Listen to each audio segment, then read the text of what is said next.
Guneshish, thank you.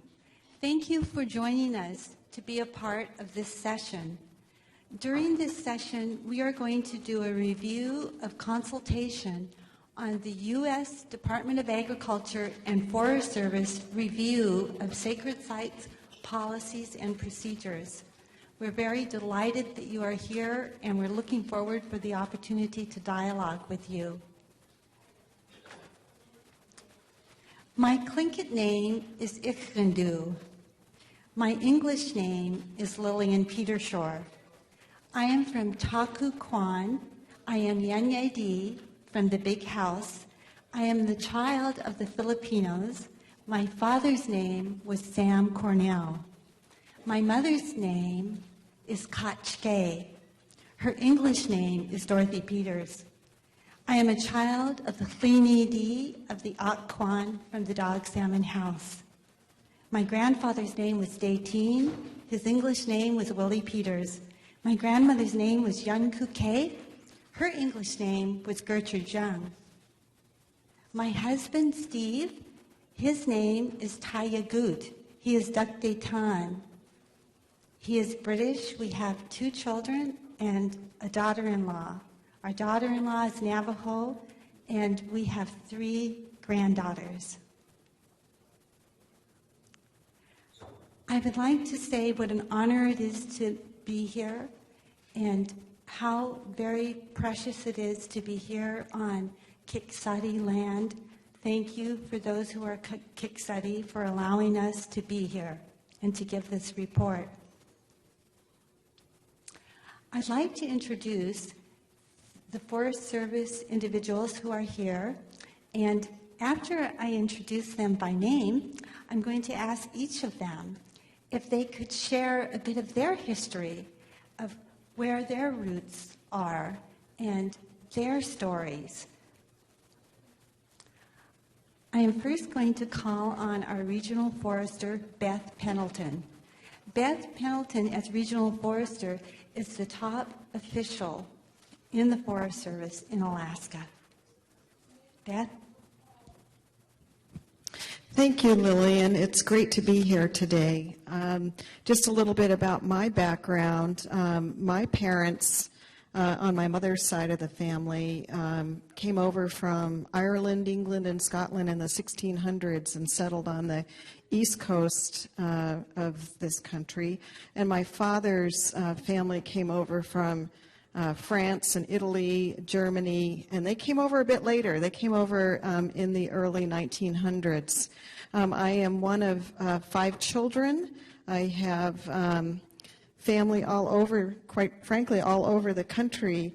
I'm married, and I have a child who is now grown at 25 years of age.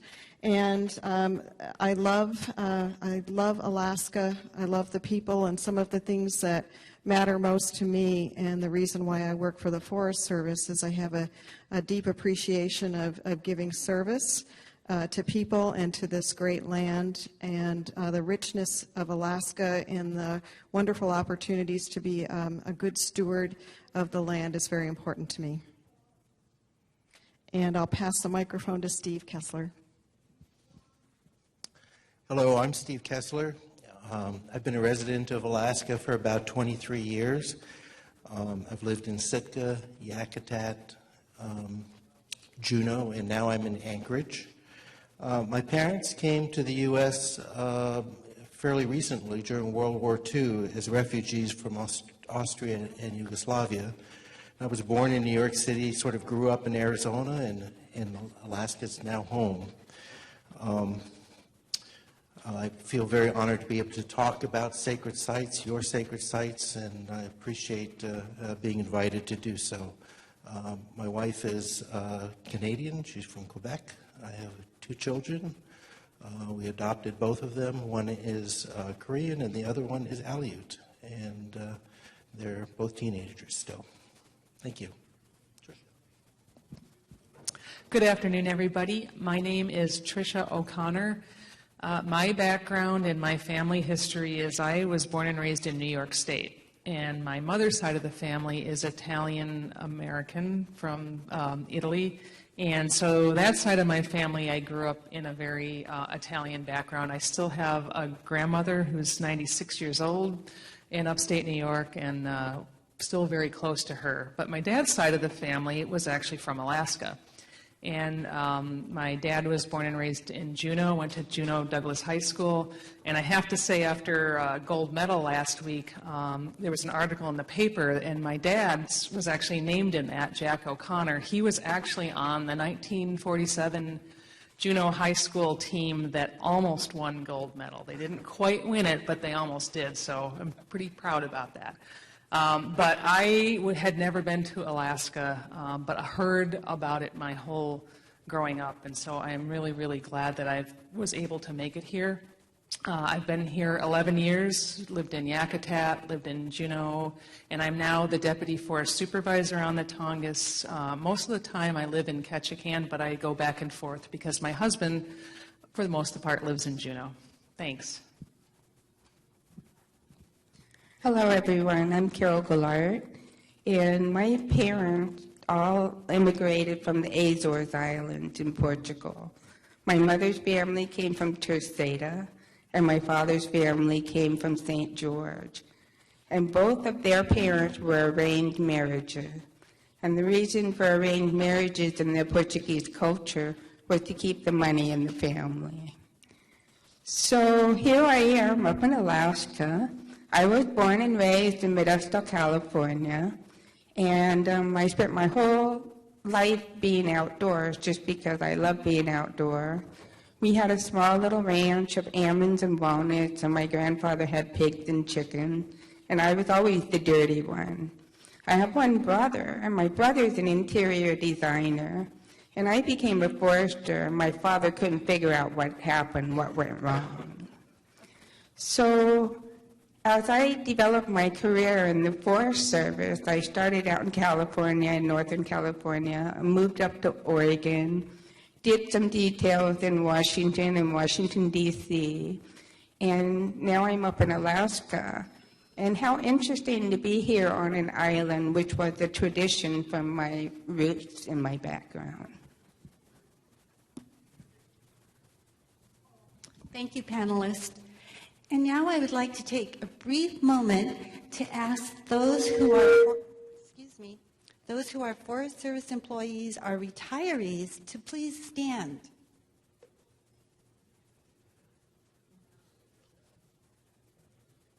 Thank you.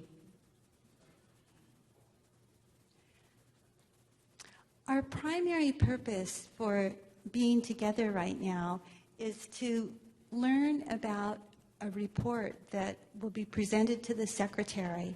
And this report is on sacred sites, policies, and procedures. And the U.S. Department of Agriculture and the Forest Service collaborated to do this review. So during this session, you will learn about the status of the report to the Secretary. You'll learn about the processes that we use to do the review, and you'll get an overview of the content of the report. And then you'll hear about the special contributions by Alaska tribes to the making of that report. And then we'll also have an opportunity to have a bigger picture look. We're going to look at the history of the relationship, and more importantly, the future of the relationship of partnerships and collaboration between tribes and the Forest Service. And our next slide is a handout that will be available at the back of the room. And Steve, thank you for moving the slide forward. We thought it would be good to begin this session by chronicling some of the milestones in our relationship. And so in this timeline, you see that we have documented those quite important pieces of legislation that Congress passed, the Alaska Native Claims Settlement Act in 1971. In 1980, the Alaska Native National Interest Lands Conservation Act. And then in 1984, there was a wonderful publication, The Subsistence Lifeway of the Tlingit by Richard Newton and Madonna Moss. That publication actually has its origins here in Sitka. In 1978, a group of cultural leaders were talking about how important it would be to document our traditional lifeways. And the Forest Service learned about this from Dick Newton, and he was a Tlingit historian, and they asked him to pull together a publication. And so he worked with Madonna Moss, and the Forest Service published that in 1984.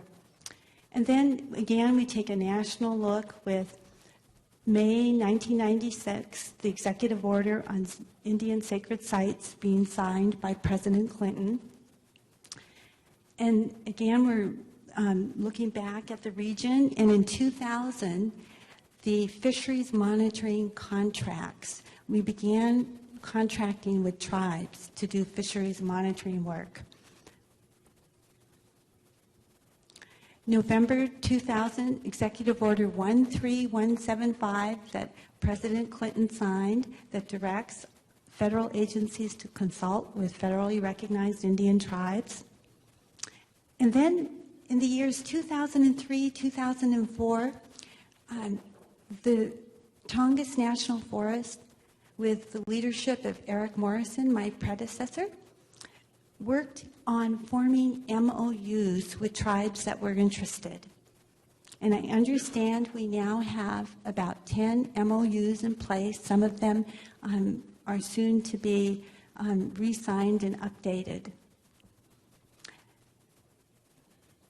June 2004, there actually was an earlier sacred sites review, and perhaps some of you in the room participated in that, because that summer the Forest Service visited 9 communities and held listening sessions.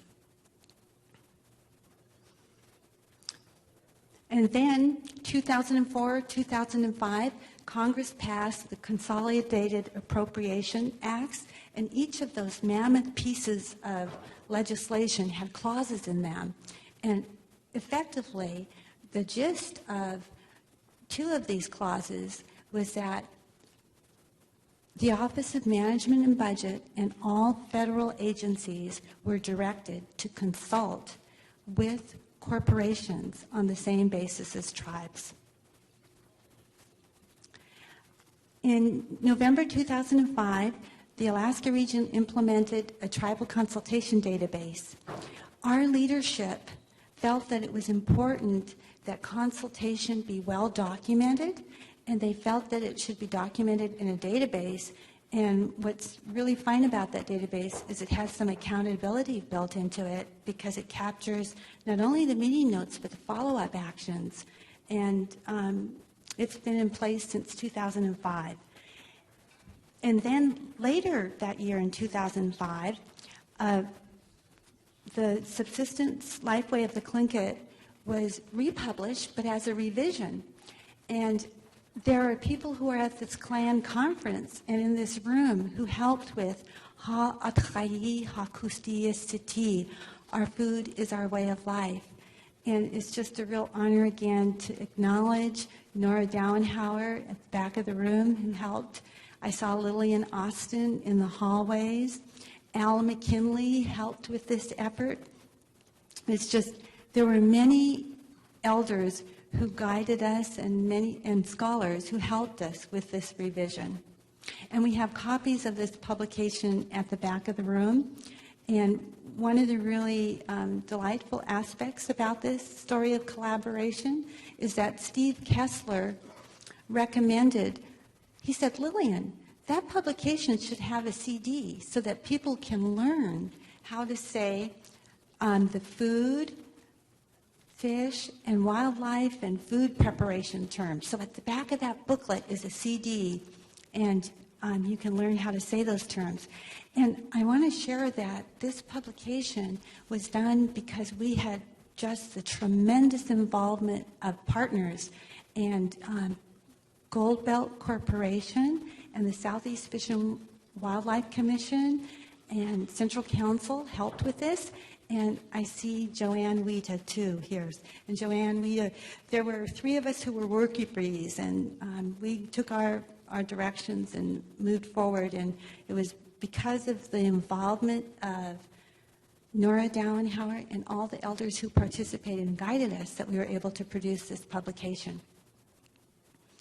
And then in 2008, we had an acknowledgement ceremony, and that was where the Forest Service, our regional forester at the time, Denny Bashore, acknowledged that between the 1930s and 1960s, there had been removal of fish houses, camps, smokehouses, and cabins. And then December 2008, we established an Alaska Tribal Leaders Committee, and Beth will tell us more about that committee. It's an advisory committee in nature.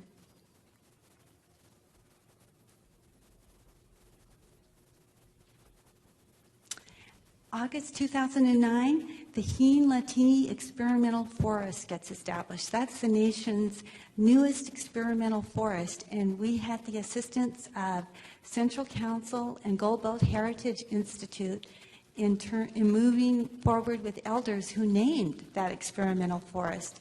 And it's named River Watcher in recognition of the watershed-related research that is going to happen there. And in April 2010, we had commemorative staffs, beautiful hand-carved eagle and raven staffs that were presented to the Tribal Assembly Central Council.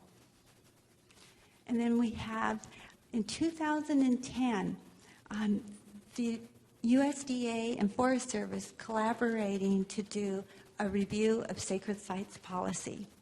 And we'll hear a lot more about that. May 2011, the Federal Subsistence Board chartered a group, a working group, to begin drafting policy language for the Federal Subsistence Board to do consultation with tribes. July 2011, we have Indigenous representation on the Alaska Coastal Rainforest Center. And this representation, Central Council has a permanent seat on the steering committee in recognition of the importance of including tribal knowledge when working to respond to climate change challenges. August 2011, Fubar Creek on Prince of Wales, there's a proposal that gets developed. The Forest Service, in collaboration with the 4 tribes on Prince of Wales, developed a proposal to give that creek a Haida name, which means beautiful stream. And then in January 2012, the Federal Subsistence Board announces Anthony Christensen of Heidelberg and Charles Brower of Barrow are appointed to the Federal Subsistence Board. This chronology of milestones in our relationship is available in a handout at the back of the room. And we're real excited that later on in this program we can talk about future partnerships and collaborations.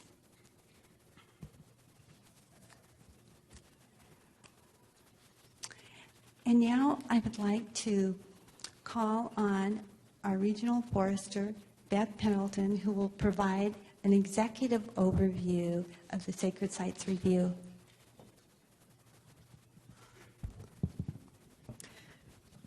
Thank you, Lillian. So now we're going to turn our attention to the meat of our discussion here today, and that is around the Sacred Sites Review. And I just wanted to note that U.S. Department of Agriculture Secretary Tom Vilsack asked the Forest Service to work with the USDA Office of Tribal Relations to really take a hard look at the existing laws, regulations, and policies to look at their effectiveness in ensuring a consistent level of protection for Alaska Native and American Indian sacred sites located on National Forest System lands. Pretty big task. And the only way you can be, I think, effective in doing that is to work with the local people and interests. So Secretary Vilsack and our Forest Service Chief, Tom Tidwell, really asked line officers to consult with tribal leaders to determine how the agency can do a better job in addressing sacred sites, while balancing the agency's mission, which is to deliver goods and services for our generation today, as well as ensuring that those are available for future generations. With regard to this review, I just wanted to share a couple of quotes from you and thoughts from some of the executives that work for Secretary Vilsack. Janie Hipp. Janie works directly in the Office of Tribal Relations for the Secretary, and she said, "We believe this emerging effort will provide much needed attention to this important concern and will truly be in furtherance of the President's commitment to tribal leaders." Jim Hubbard, who works for Chief Tom Tidwell, and he's a deputy chief, he said, "We wanted your experiences and you gave them to us. We asked for some solutions and you came up with some. I hope this kind of approach represents a collaborative process that we try to collect information before we write a policy." And then finally from Joel Holtrip, who was our former deputy chief for the management of national forests, he said, "If we are not successful in accomplishing the purposes of this sacred sites review, we are all diminished." I have a deep appreciation for the tribal participation, and Lillian went over quite a number of events, some of them tied directly to the Forest Service, some bigger to the federal government that speak to the relationships with tribes, tribal entities, and organizations. She mentioned a couple of things that were, I think, really important, and those were the agency's 2 reviews that have occurred around sacred sites. That first one from 2003 to 2007. And here in Southeast Alaska, there were 9 listening sessions that were held. And I believe that Lillian has put some copies of that report on the back table if you're interested in taking a look at that. And then more recently, this current review around sacred sites that was directed by Secretary Vilsack. And just last August, as we had a draft of that report and we're preparing for consultation with the tribes, I sent a letter out to all the tribal leaders here in Southeast and South Central Alaska, where the National Forest System lands are and where your ancestral lands are, and I encouraged all of our local tribal leaders and our Forest Service line officers to come together to hold joint sessions in their communities that would involve local tribes, corporations, nonprofit organizations, clan leaders, traditional bearers, elders, and all potentially interested tribal members to get your input into this developing review. Last, a little over a year ago, in advance of developing that draft review, we had a listening session in Anchorage. Our Deputy Chief Joel Holtrip joined us for that. We had about 50 or 60 people gather there as part of the Alaska Forum on the Environment. And this was really to listen to some of the issues, to some of the concerns and input relative to these special places. And I just wanted to reflect for a minute because we heard a lot, and I think as Steve goes into his presentation, you'll hear some of the thoughts and issues that have come out throughout this review. For example, the definition of sacred sites, something that needs to carefully be considered and carefully looked at for many reasons. These places have a much broader, oftentimes, geographic area, much broader context from a spiritual standpoint. So we really need to consider and take a look at those aspects, as well as the importance of these sites for subsistence. And we heard many wonderful things from those that participated in that listening session, which helped to shape this review. So the current status of the review, following the numerous consultations and input and listening sessions that have occurred, we're almost completed with a final report, and it's with the Secretary's office now for the final clearance process. As regional forester, I'm actively committed to seeking opportunities for the Forest Service to work in partnership with the tribes and tribal organizations. And I wanted just to mention one of the items that Lillian had up on the kind of that timeline, and that was the forming several years ago of the Alaska Tribal Leaders Committee. This committee, and we've got a wonderful gentleman from Sitka Tribe of Alaska, Woody Woodmark, who was one of our first delegates, includes 4 delegates, 2 from Southeast Alaska and 2 from South Central Alaska, where the bulk of the National Forest System lands are. And I meet with those tribal delegates every month. We meet for an hour, and usually by teleconference or video teleconference, and once a year in person. But we meet with leadership for the Forest Service in the Alaska region to really focus in on some areas and issues of mutual concern. This year, one of the topics that the Alaska Tribal Leaders Committee is working on is to really look at opportunities how the Forest Service can be more effective and how the tribes we can work better together and tribal interests in marrying up Forest Service jobs with the needs and interests of the various tribal communities. And we're also working on some efforts around economic development. So this is just one of the things, and what I really want to stress here is the importance of relationships and partnerships as we move forward. So this time I'm going to turn it over to Steve Kessler, who's going to get into some of the nuts and bolts of the report.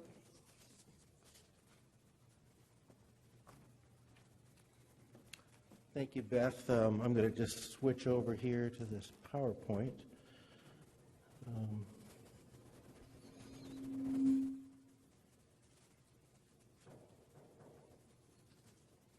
So I introduced myself earlier, but I probably didn't tell you what I do. And my regular job is I'm the subsistence program leader for the Alaska region. So in that position, I serve to assist Beth on the Federal Subsistence Board and serve on the Interagency Staff Committee, which is made up of representatives from all the different federal agencies on the Federal Subsistence Board, and just work to try and keep the program moving. Maybe some of you were at the Fisheries Resource Monitoring Program session yesterday. We try to keep that program moving, try to find the funding to keep engaging the tribes and developing the information that's needed for good quality management, both traditional ecological knowledge and some of the Western science for managing fish and wildlife. So I was very lucky to be selected to participate on this national review of the policies and procedures for sacred sites. I was only one of 3 people from across the country from the sort of our field locations that participated on what we call the core team for the review. And I think it's been particularly beneficial for me to understand more about sacred sites and sacredness here in Alaska, as well as across the entire country. So I felt very honored to be selected for that. So what I'm going to do is sort of go through what this report is included. I will try not to be too dry, but put your hands up if I'm getting too boring. Well, maybe better not. But there are copies of this PowerPoint on the back table and if you want to get one of those and follow along or take notes or whatever you might want to do, you're more than welcome to do it, to get a copy. We also do have a few copies of the draft report to the Secretary, and I have those up here, and you'll have to come up after the session and grab one if you would like that.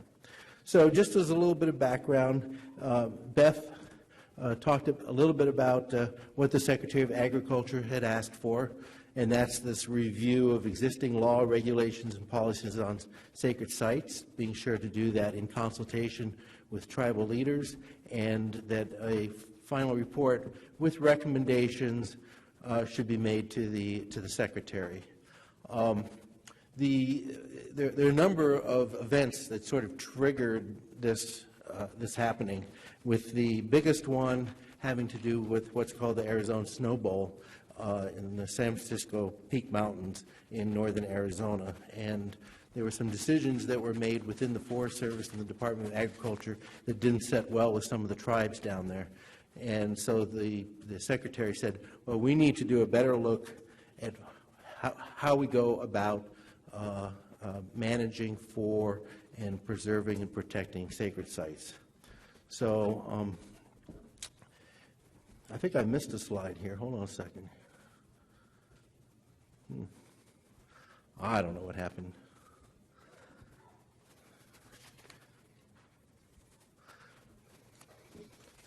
Well, this is not the same as what I've got in front of me, but that's the way it goes. So the timeline for us working on this report is shown up on the screen now. It included a series of what we called listening sessions, November 2010 through April 2011, and these were listening sessions all around the country, of which a considerable number of those were here in Alaska. There were 50 in-person listening sessions throughout the U.S.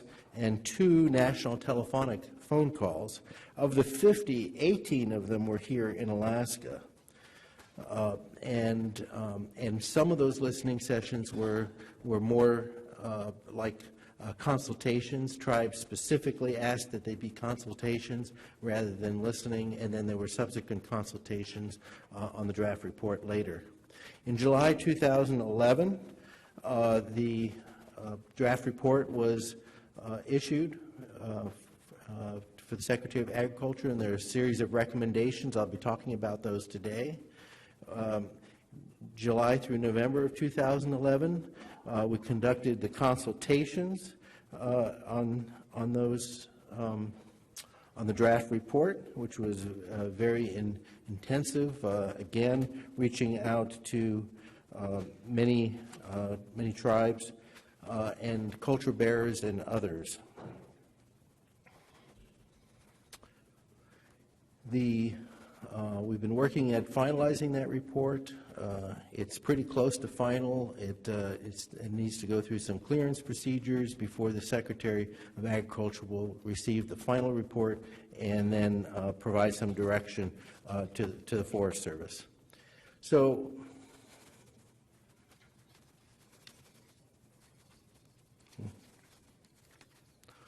all right, well, something's different between what I wrote here and what's up on the screen. So I'll follow what's on the screen, and we'll see how we do. Again, the consultation period had the meetings with the tribes. I think I went through all this. There was some comments on the consultation that was published in the Federal Register. So we put a notice out in the Federal Register, and just so that we would catch everyone that would not otherwise receive a copy of it. So besides tribes and the Alaska Native corporations and others. 22 comments were received through the Federal Register, and then 21 comments were specific to the draft report.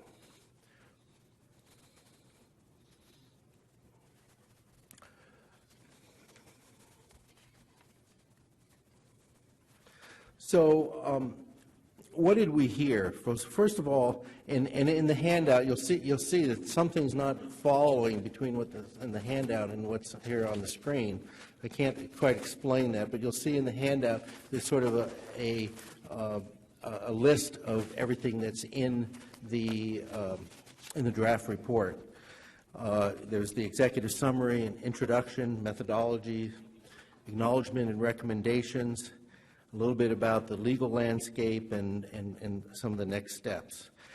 Some of the important parts was what was in the executive summary introduction, and included that there was some discussion of historical trauma. So, and that includes discussion of the degradation of Native American populations and cultures from diseases, appropriation and removal from the traditional lands, forced disuse of Native languages and Native customary and traditional lifeways, separation of families through boarding schools and adoption, suppression of Native American religious and genocide. So there were a lot of these concerns that were brought out in the acknowledgments. There was discussion of the Snow Bowl. There's discussion in the report of co-management, of how we, in partnership with tribes, manage specific areas for specific purposes. It's not co-management how some people might think co-management, where it's equal, but it's through having memorandums of understanding and memorandums of agreements. There's also some discussion of the international context for this report, which includes the UN Declaration for the Rights of Indigenous People. And then some discussion of the definition of sacred sites in the Executive Order 13007, which Lillian mentioned in her timeline. So what did we hear? What did we hear from you and across the country? We heard about relationships and communications. And I doubt this is a surprise to anybody that's here, but that the need for effective communications and relationships among tribes, Alaska Native corporations, clans, the Forest Service, and other governmental agencies is critical for management of the sacred sites. We heard a lot about very successful partnering communications, but we also heard that some attempts at consultation are ineffective and really not meaningful. We heard about direction and policy. We heard that land managers don't always use all the tools that are available to them and the discretion that is currently available to them. We were told that sacred sites issues are not necessarily balanced with other multiple uses on the federal lands. We heard concerns about the very narrow interpretation of the executive order, which I'll get into in a moment, and that managers would benefit from better and more explicit policy language to protect sacred sites. We heard about some of the on-the-ground actions that could be taken, that the Forest Service has recognized and protected sacred sites using all sorts of different legal tools, and that the consistent on-the-ground application of those tools could begin to reverse some of the past harms to sacred sites. So there are a series of draft recommendations that follow what we heard. They follow relationships and communication, direction and policy, and again, on-the-ground actions. So let's go through some of those. So relationships and communication. So communication requires that forests offer regularly scheduled communication and consultation opportunities with the federally recognized tribes. I believe that there's some of those types of behavior that we model here in Alaska. Develop a recognition system for employees and for our tribal partners for effective communication. We should encourage those that are recognized who do really well at this to mentor and train others.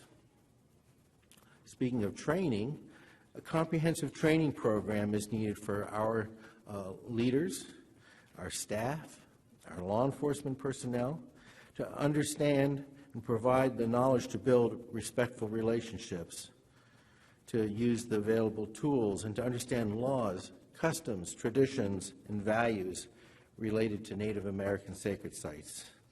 We need to invite Native Americans, Alaska Natives to assist in training and development and teaching. For staffing, there were a series of recommendations about holding line officers accountable for fulfilling their obligations with sacred sites to tribes. We need to provide for succession planning, where just because we have one person in a position now and that person leaves, we need to be able to have sort of the succession of knowledge and understanding of what's important, both from the tribal standpoint and from the manager's standpoint. We need to require that high level of competency in tribal relations, and part of that is having enough staff for tribal relations between managers and tribes and others. There were a series of recommendations in the report on changing direction and policy, and one of the key ones is this executive order on sacred sites. The executive order on sacred sites says, and I'm going to read some of what it says: in managing federal lands, each executive branch agency with statutory or administrative responsibility for the management of federal lands shall, to the extent practical, permitted by law, and not clearly inconsistent with essential agency functions, 1, accommodate access to and ceremonial use of Indian sacred sites by Indian religious practitioners, and 2, avoid adversely affecting the physical integrity of these sacred sites. Where appropriate, agencies shall maintain confidentiality of sacred sites. And sacred sites in this executive order are defined as specific, discrete, narrowly delineated locations on federal lands that is identified by an Indian tribe or Indian individual determined to be an appropriately authoritative representative of an Indian religion as sacred by virtue of its established religious significance to or ceremonial use by an Indian religion.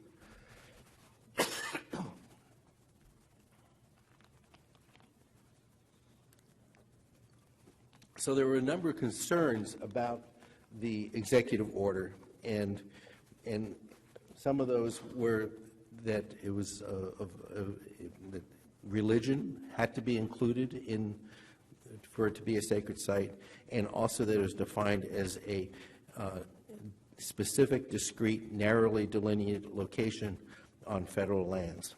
And we heard many, especially here in Alaska, inside and out of the agency, who felt that was just too narrow of a definition. So some of the recommendations were to revise the executive order and then to do something else, and that's to establish a different concept called sacred places. So this new concept of sacred places, and let me again, I'm going to read a different definition, but this is the definition that's in this report, and with the recommendation to the Secretary. Excuse me a moment.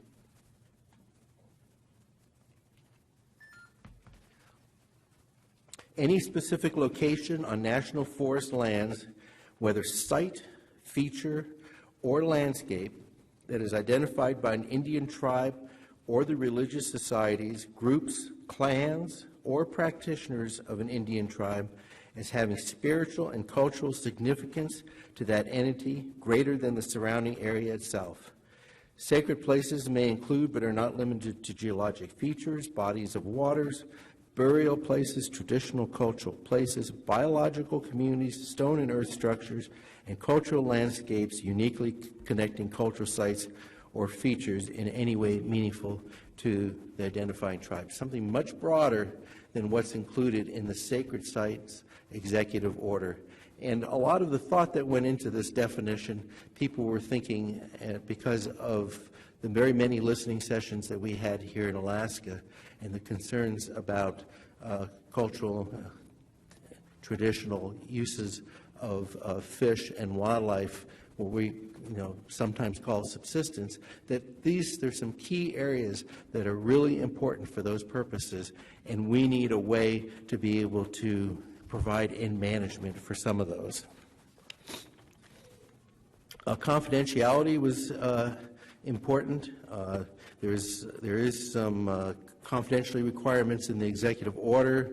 The farm bill that's currently in place has some confidentiality requirements that are specific to the Forest Service, but we recognize that we need to be able to go another step to be sure that if we know something about a sacred site, that we can keep that confidential, that is not available in any way to the general public. And there's some revisions to the farm bill that should be happening for 2013 that could help facilitate that.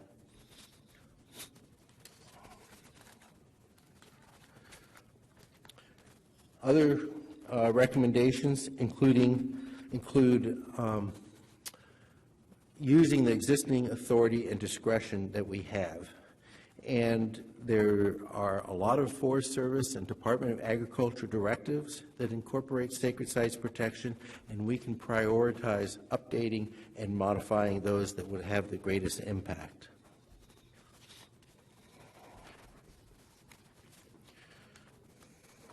There were a lot of concerns that were brought up about the 1872 mining law, about hydropower. And these are, in some cases, issues that are here in Alaska and in many instances issues across the rest of the country. And there were some ideas that could be used to provide additional direction to our Forest Service managers to reduce the effects of those types of development, hydropower, mineral development, and land exchanges and others on sacred sites. Share this review's results is that recognizing that we're not the only federal agency out there. Here in the Southeast, we're the main one, but across the country, there's a lot of National Park Service lands, Bureau of Land Management lands, Fish and Wildlife Service, and we are sharing a lot of the results right now from this review. It's probably the most comprehensive review of sacred sites that has been done in the U.S.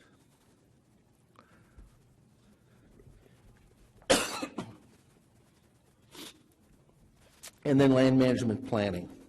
That there's some direction that we could provide in our land management plans that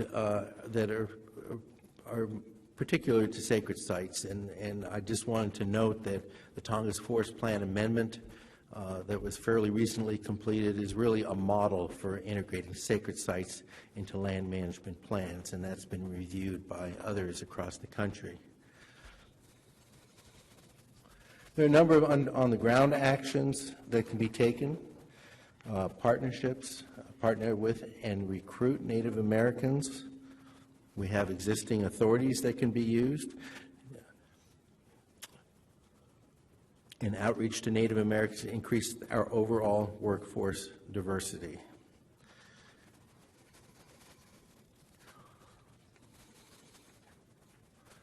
There are a series of on-the-ground actions associated with protections that we can implement. And they're listed up on the screen. Increase the physical protection of sacred sites, ensure line officers and law enforcement officers allow appropriate access to the sacred sites for the people who find those sites to be sacred. Coordinate with the other enforcement agencies, make sure that they're aware of the access that's allowed specifically to specific people at certain times associated with sacred sites. There have been a lot of issues down south. I don't know that we've had those same types of issues here in Alaska, but there were some really serious ones in the Pacific Northwest and in California. Consult on emergency activities as early as possible. That's fires. When you have wildfires, and wildfires have taken over and burned some of the sacred sites. This happened last summer in northern New Mexico. That we need to quickly, and as the fires are advancing, work with the owners of those sacred sites.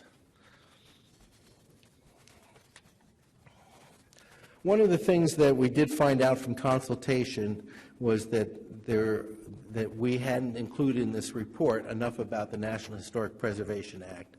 And so there's a series of recommendations and information that's been included on the National Historic Preservation Act and how that works together with the Sacred Site Executive Order in order to preserve both sacred sites and traditional cultural properties. In many of these cases, both authorities can be used.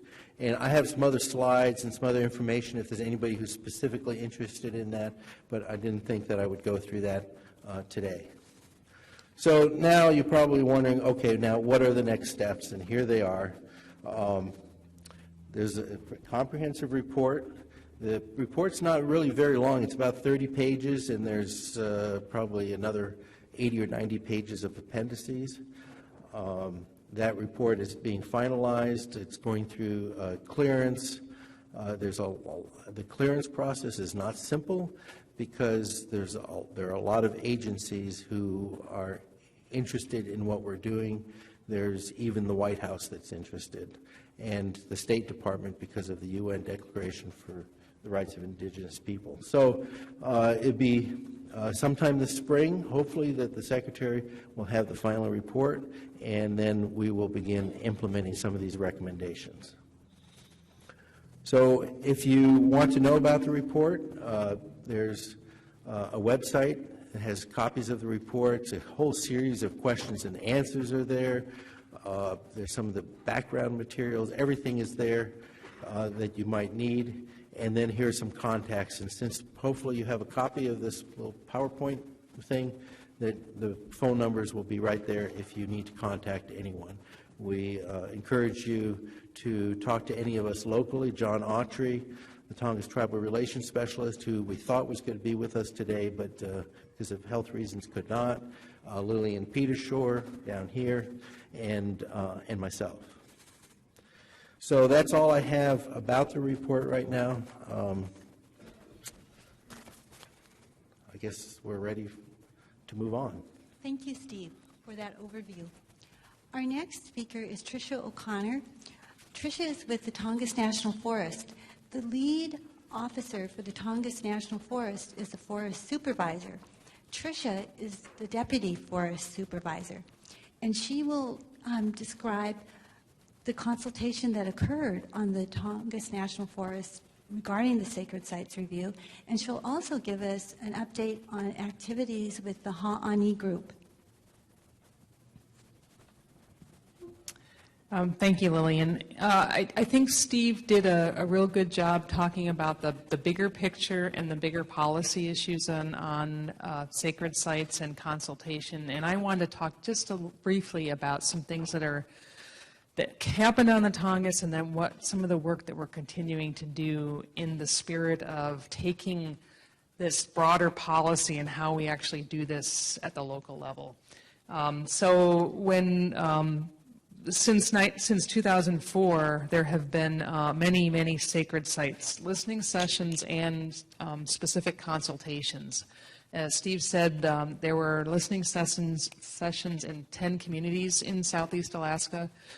And then we invited consultations with tribes and went and actually did consultations with every tribe that requested that. And John Autrey, I would be remiss without mentioning John Autrey, who is our tribal relations specialist out of Ketchikan, because he was instrumental in helping to organize, attend many and most of those sessions with the local district rangers, and really, I think, was able to bring a level of consistency and learning both to us at the forest level, because I in forest couldn't attend all of these. So his ability to really listen and hear what was being said and synthesize that has been extremely helpful for us.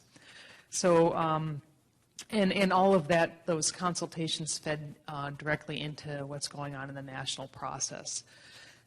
So there's that aspect to it. I think the other thing I would share is some of what's happening and some next steps in terms of both the relationships at the local level, and then what's going on at maybe a little bit higher level at the forest level. And, you know, as Steve pointed out, one of the things we've heard, and we've heard this, I've heard this the 11 years I've lived in Southeast Alaska over and over again, is it is all about the relationships, and particularly at the local level. The way the Forest Service operates, it is the district rangers at a specific ranger district that live with the communities, and then their staffs, who are very much important or key to building the relationships within the communities, with the tribes, with the clans, with the elders. And that's, that's honestly a work in progress. I think that one of the things, and I've heard this over and over again, is that we, in the Forest Service, we aren't the ones that are always there. You are always there. You've been there. You will still be there after we leave. I hear this all the time, and it's true. We do have a lot of turnover. So how do we maintain the relationships in that era of turnover? And I think one of the things we've looked at, and the tribes I know specifically have looked at, is having memorandums of understanding, having more formal protocols, and documenting what we're talking about so that when we have the turnover, those relationships can stay. And so having those MOUs actually is a pretty important foundation for the relationship. But that's a first step. I think the next step, which is, I think we've made a lot of progress since I've been here in the Tongass. There's still a long ways to go, but it is the actual one-on-one relationships and the ability to be able to trust each other, sit down and have very meaningful conversations about specific places, and us learning about those places. What do they mean, and how do we move forward in the protection of these sacred sites?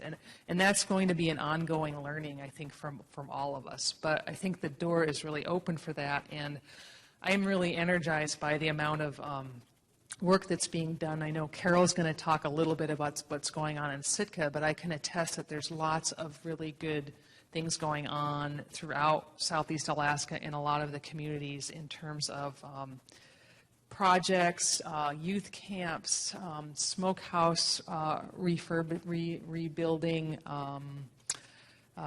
some of the youth and elders connections that we've been trying to partner with, our subsistence program, which employs people, local people. It's just, there's a lot of good things going on. So the last thing I'd leave us with is another group that is working on one aspect of the Tongass that we've been talking about is really trying to talk about the Tongass as truly a native place. And how do we acknowledge that within the Forest Service, and how do we acknowledge that in the larger community? And there have been some very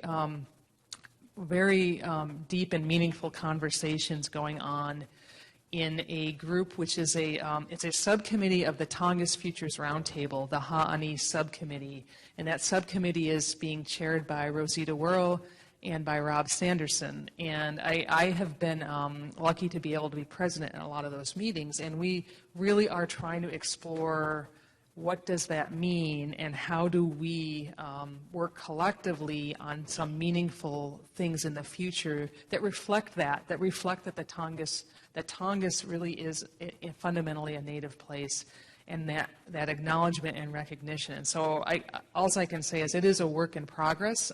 That group is actually meeting today in Saxman, which I couldn't make because I'm here, but I'm really interested to see how those conversations go and where we end up with that. But I'll end with there's a lot going on at the local level, and I really believe those relationships and that ability to work at that level is truly important. But there are some of these things that we have to do and we can think about, and I think actually help some of the local efforts by taking on some of maybe the bigger issues and maybe some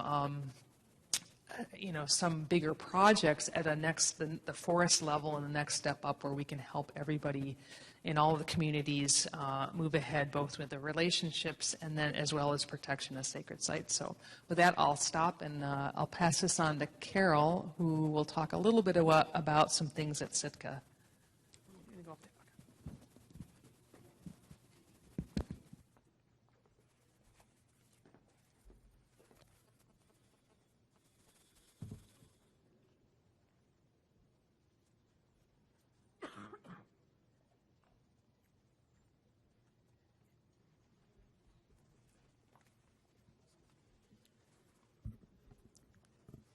Can you hear me okay? I'm Carol Goularte. I'm the district ranger for Sitka here on the Tonga. I'm one of 10 rangers. There's 10 of us that help manage the Tongass across the landscape in the southeast. What I want to share with you today is a project that we're working on that's tied to the acknowledgement that the regional forester and the forest supervisor did back in 2008. From that acknowledgement, we determined that all the line officers, the rangers, would go back and work with their locally, federally recognized tribe, and to acknowledge the fact that we did remove smokehouses and fish camps and etc. So I worked with the Sitka tribe of Alaska to determine what we would like to do as partner. And one thing that came up that was important to quite a few people in the Sitka tribe is developing a public smokehouse.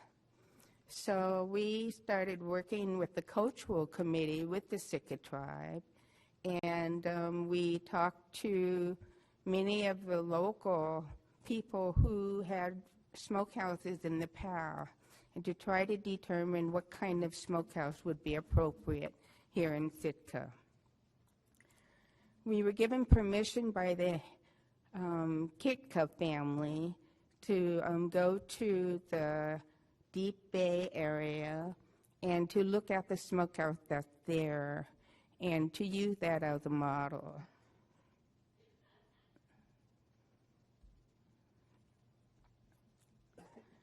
This is the location of the Deep Bay Smokehouse. And the Deep Bay Smokehouse pretty much is a lap-sided type smokehouse. And after we went out on the ground and we did an as-built using Forest Service engineers and taking tribal clan people out as well, we worked together into putting the information together. And we further modified the as-built plan based on what the cultural committee thought was important for the local people that will be using this smokehouse.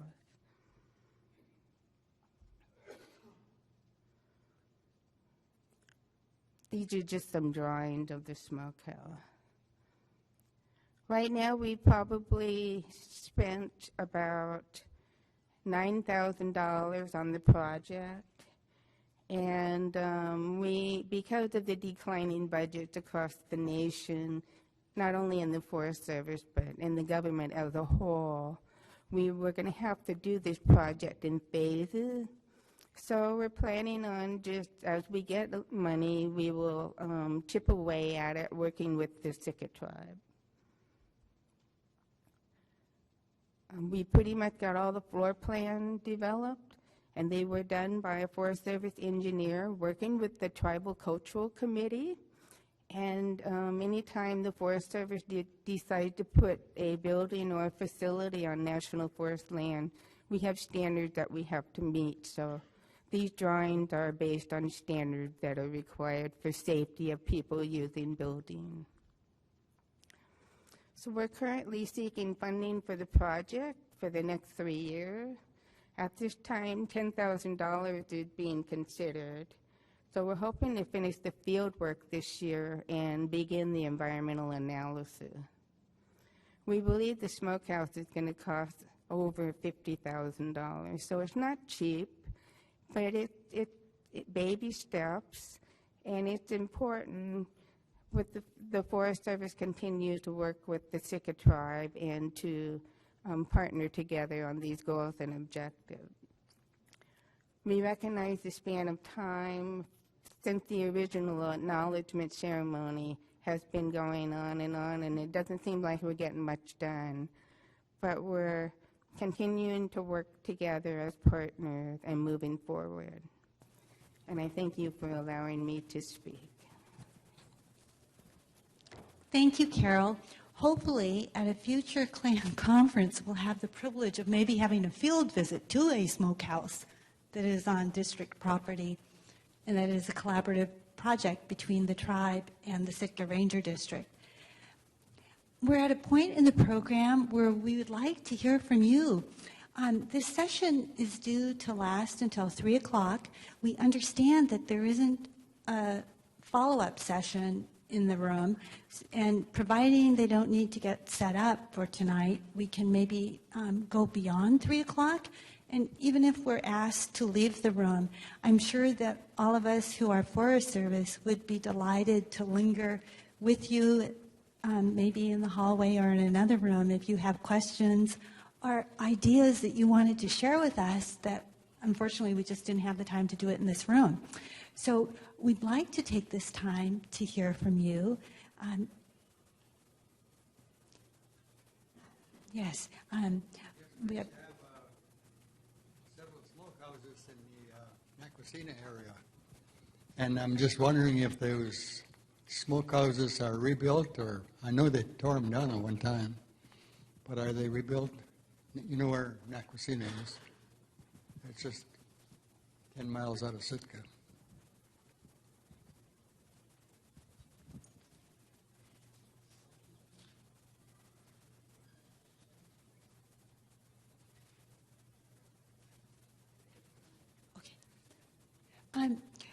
I'm sorry, we don't know the answer to that.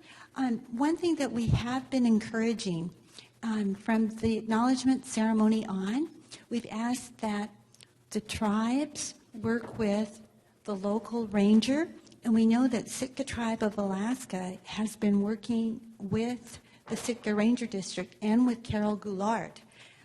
So this is a question that I think maybe Carol can pursue with the Sitka Tribe, and I'd also encourage you to talk to council members and ask council members to bring it up to the subcommittee that is working with this question of smokehouses.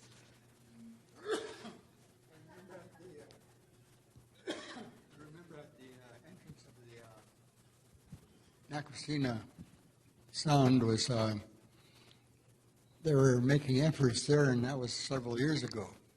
And they started to rebuild them then, but I lost track of them since then. But there's the main river is at the head of the bay, and that's when I was wondering about it. I hadn't heard any progress on that one lately. Sir, may we please have your name so that with follow-up information we can report back to you? Fred Hope, 518 Monastery. Mr. Hope, Fred Hope, thank you. Mr. McKinley. Yes, thank you for giving the opportunity to ask a question. Well, actually, my ancestors come from Autrey Bay too, you know, and my ancestors had smokehouses all the way down, and they were actually abandoned. The Forest Service used the word abandoned, but after they got through smoking, what they did, they went home and left their smokehouses vacant. So the Forest Service said, well, let's tear this down, there's nobody here. And that's how they were actually, how we started losing our smokehouses as far as the procedures that we have at Autrey Bay.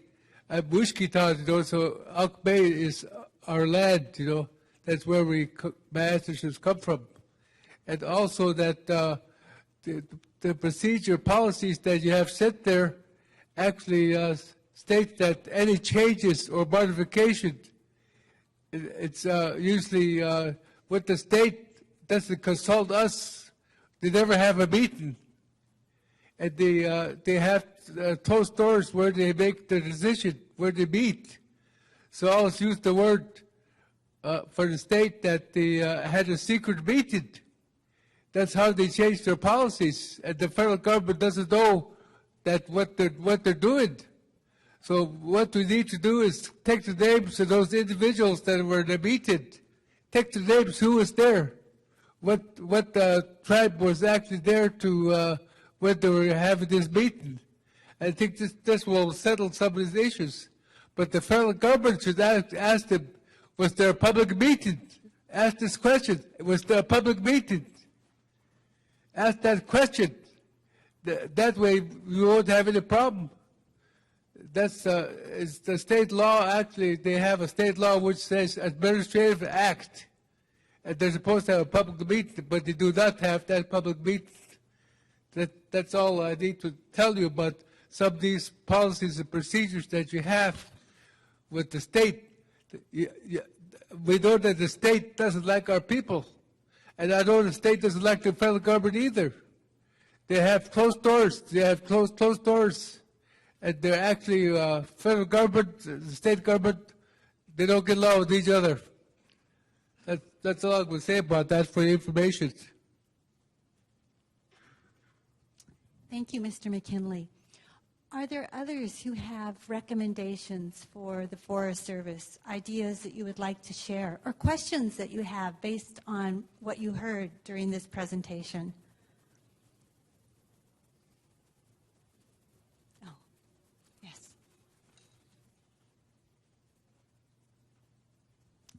Gunashish, my name is Kaush. I come from Cake. And I saw where you had consultations, and I see that you had it in Petersburg. Petersburg has been a town for 100 years. Cake, we were created there and brought there by Raven.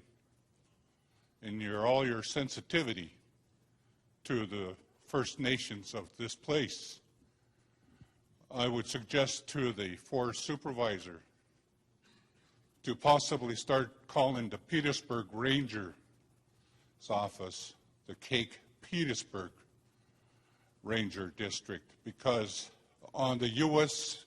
Census they call it the Cake or the Petersburg Wrangell District. We have been around forever around there. Your people are great people. Because I used to work amongst them. Great in the sense is that they try to work just like you do, conscientiously and faithfully toward the public good. But you're on our land. We know every little nook and cranny, just like the guy said about confidentiality. How can we be very confident in confidence in you when there is a conflict in policies and regulations where there's the confidentiality of sacred sites? They come out in legislation from Washington on, say, the Sea Alaska bill.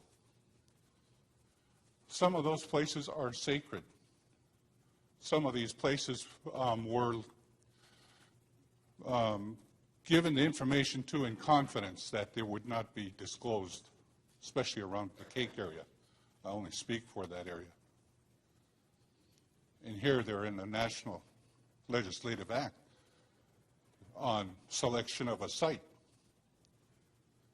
How can we be open to the Forest Service to say this is a sacred site here and know that it's open to the public on one hand, but you say to us it's confidential on my conversations with you?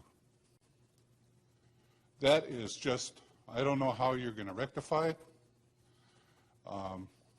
We have a good relationship, say, with Jane Grant and Mark McKellum, the archaeologist, anthropologist from that area. But there are still sacred sites, and we've gone to litigation to say this site is sacred, like the definition says, this whole land area, because they were going to log there.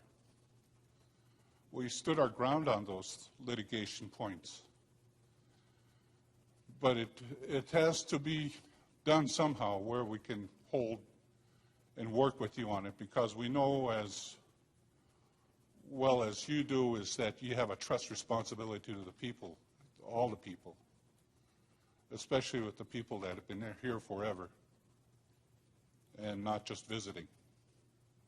So I would strongly suggest somehow some kind of legislation, just like what you know now of consultations, that's happening on the Senate bill and the congressional bill on Sea Alaska selection of sacred sites. And let them know what you've learned from all your public meetings about how people feel about those sites. I'm a Alaska shareholder. It's my corporation, but it's just a conflicting way of a position that the federal government have tried to minimize us as businessmen rather than tribal people, the people of this land,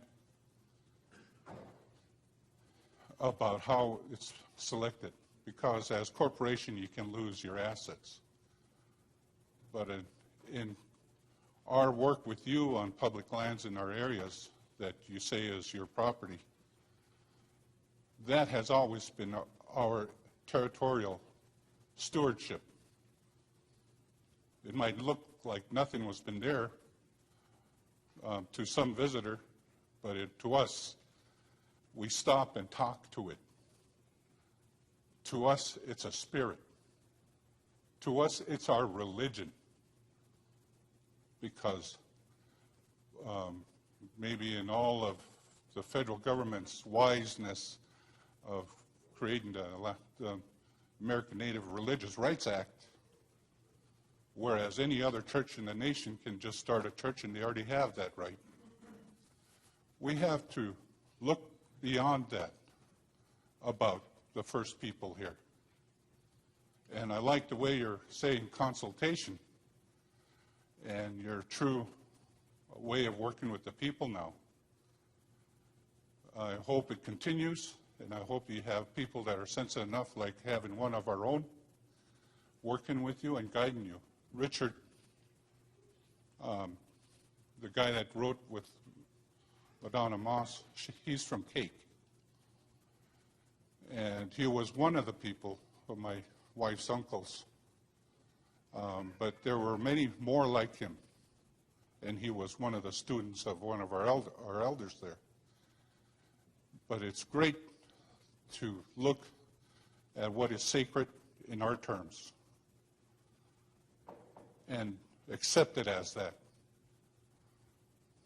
But it's to me, it's always a conflict in saying to Jane Smith, that this place is sacred to us, where she can write it down.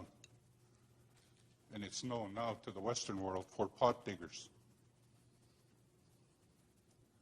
Because there's a lot of explorers on private yachts that come into those bays because they know that's a site that is an old native site now. Guneshish, thank you. Thank you.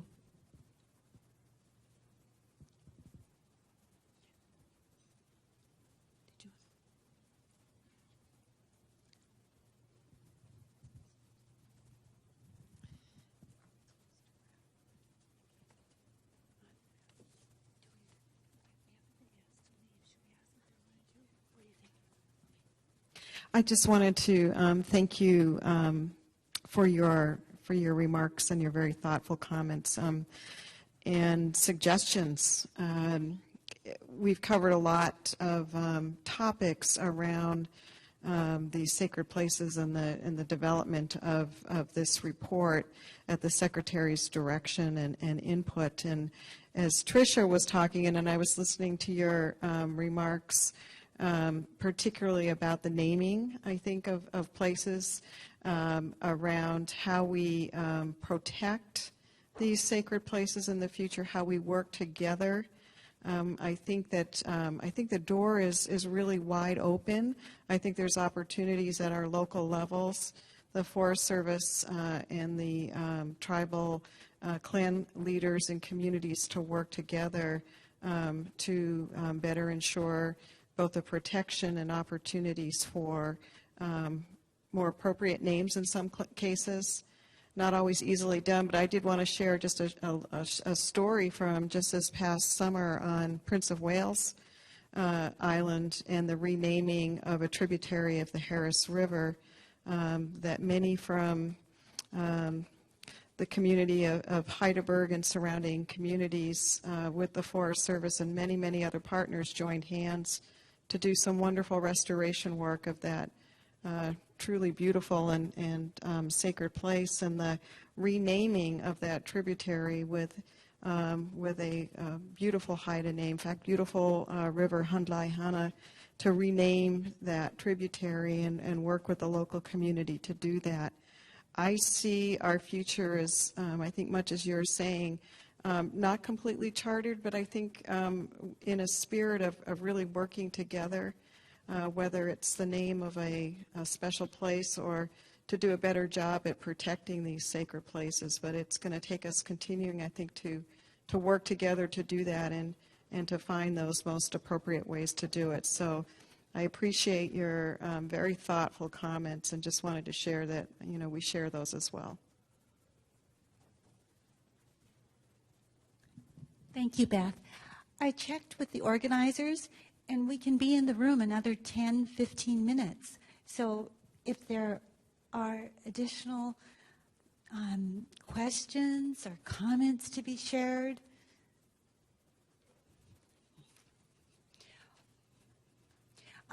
before I give the phone to Ray, I wanted to mention that this is one of the esteemed elders who has guided us with the Autrey publication. Okay. Hi, Carol. It's good to see you.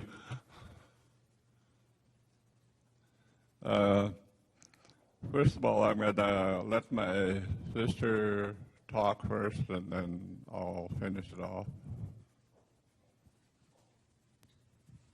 I like what everyone has had to say, and I really want to say thank you for being here today. For my observation, the entire Tongass is our Tlingit sacred site. This is our Tlingit land, and we've been here since time immemorial. Our clan leaders, our grandfather's land. The boundaries were from stream to stream. The way the Forest Service manages the land, stewards of the land, is the way our grandfathers managed the land. The two parallel with one another. We had to ask our grandfather permission to go on the land. Our grandfather was responsible for our safety while we were on the land. Our grandfather took the liability of us being on the land when we asked permission. We went, we hunted, we fished on our grandfather's land before it became known as the Tongass. When we were finished fishing and hunting on our grandfather's land, we thanked our grandfather with part of our take from the land. We're accustomed to how the Forest Service is also steward of our land. Our tribal organizations are not our clans. Our tribal organizations have government-to-government relations. Our clan leaders are part of our tribal organizations. Our tribal organizations are not made up of our clan leaders. I don't know if any of our clan leaders have been part of your consultations. I hear tribal leaders in the language that is spoken here today. I don't know if that means clan leaders. Does that mean our grandfathers are being consulted by the Forest Service? Our tribal organizations are not our grandfathers. Our clan leaders are our grandfathers. Our children, we heard earlier this morning, are the most important part of our entire Tlingit way of life. We're struggling today with our Tlingit rural communities, with children not having an education to the standards that we would like to have for our children. The Tongass National Forest is very relevant to our children. Our education, K through 12, is part of our children's education as relevant to the Tongass. There's a high rate of attrition right now with the Forest Service. A lot of retirees leaving the Forest Service. Are we 20 years behind in grooming our children into those positions? The original stewards of the land, the children we cherish? How can we help you as Tlingit people to come into our school system, K through 12, to help us train and groom our children into being stewards of their ancestors' land through jobs, through the Forest Service for the Tongass National Forest? Thank you. You also do. Today, I don't know if you were here in the last couple of days, but it was the first time that they asked landleaders to be a part of this conference. And it seemed to come out pretty successful.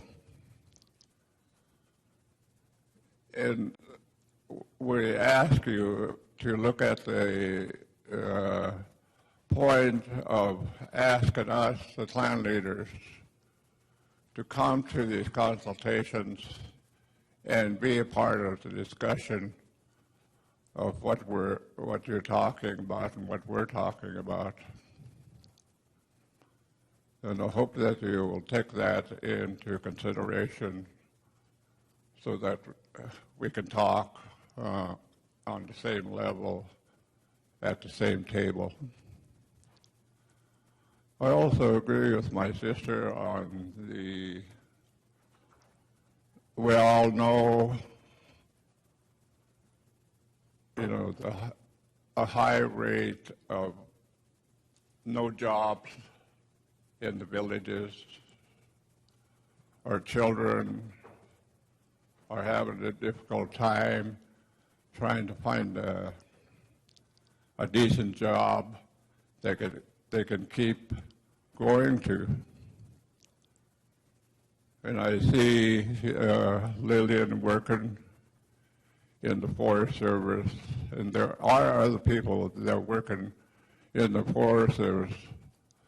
But we'd like to see a big effort, a big push, like my sister said, to try to get our Native children interested in going into the Forest Service because they grew up there.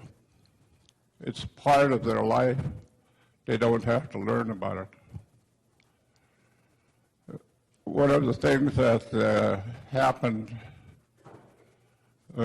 yesterday was how we worked with the museums. Hand in hand, they took care of our items, and they worked with us to make sure that these items, the hats and the blankets, silk hat blankets, were at the party. We worked together to try to make this happen. To me, that strengthens both the museum and the Native people. And this can be done with the Forest Service, that this can happen, that we'll become stronger if we work together. So I hope you'll take into consideration what I just talked about. Thank you for listening to me.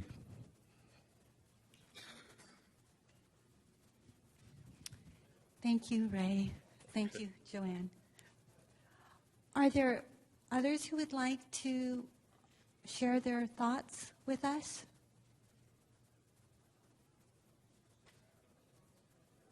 Last opportunity.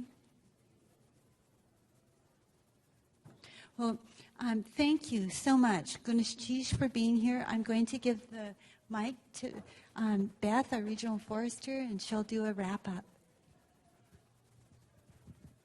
Thank you, Lillian. And myself and Lillian and Steve, I know will be here this evening for the banquet. In fact, I think Lillian and Steve are going to be here the rest of the weekend. Just maybe to summarize maybe a couple of things I heard. One of them is the tremendous importance of our relationships, I think, in coming together with good spirit and faith and a commitment to continuing to work together. There are, of course, formal ways through consultation, and I appreciate your comments, too, about communication and consultation and discussion with clan leaders and within communities and seeing what we can do to strengthen that.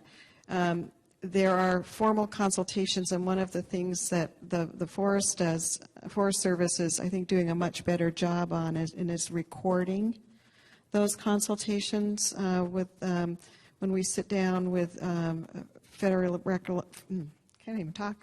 recognized tribes, but to document. It's so important that we keep a record of those for today and for the future, and to learn from those.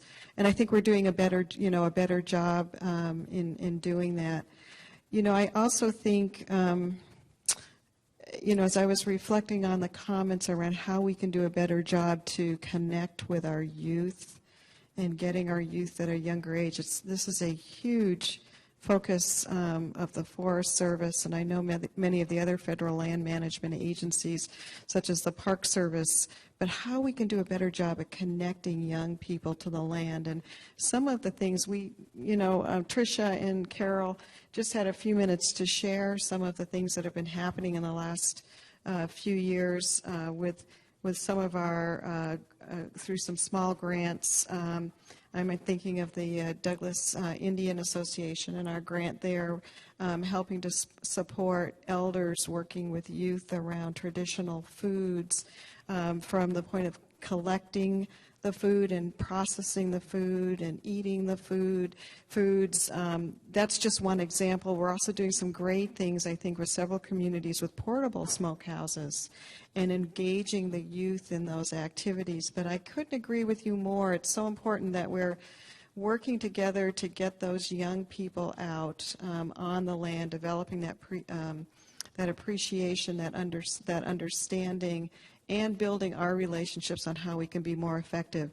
I'm not sure if you were here right when I spoke earlier, but I talked a little bit about the Alaska Tribal Leaders Committee, and I did fail to mention that Rob Sanderson from Ketchikan Indian Community and Richard Peterson from the Organized Village of Cake are the two Southeast delegates sitting on our, of Kasan, sitting on our Alaska Tribal Leaders Committee right now. And in addition, we've got two wonderful leaders from South Central Alaska.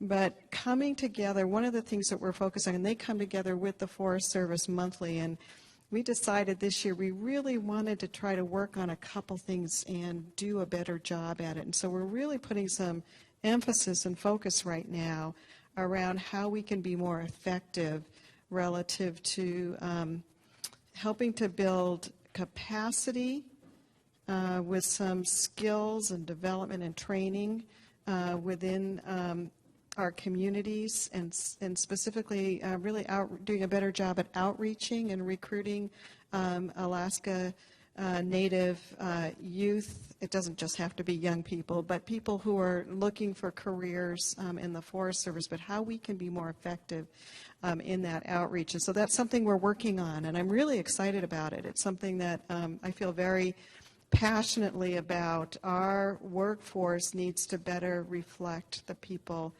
the indigenous people here, and also the people we serve in the agency. So we are making some efforts there. We don't have all the answers, but it is a priority and something that we're focusing on. And I would invite comments and thoughts that people might have how we can improve on that. But the delegates have some wonderful ideas, and we're working on those right now to strengthen that. So maybe the last thing I'll just state that I think I appreciate everybody's input and comments on this discussion. We covered a lot of things today, from sort of this update around this sacred site, sacred places review that's been going on in the last few years. But I think the most important thing is, as we move forward, continuing to build on our relationships and look to strengthen those, because we're going to need to work together. It's so important in the future that we look for opportunities to expound on and grow the resources that we can bring together, our collective resources, our collective wisdom and intelligence, traditional ecological knowledge, so how we can work together to help not only the people here in Southeast Alaska, but also continue to be wise stewards of the Tongass National Forest. So I thank you for your participation today. It's been great. I want to thank you, Lillian, too, for helping to organize and moderate this session. So thank you.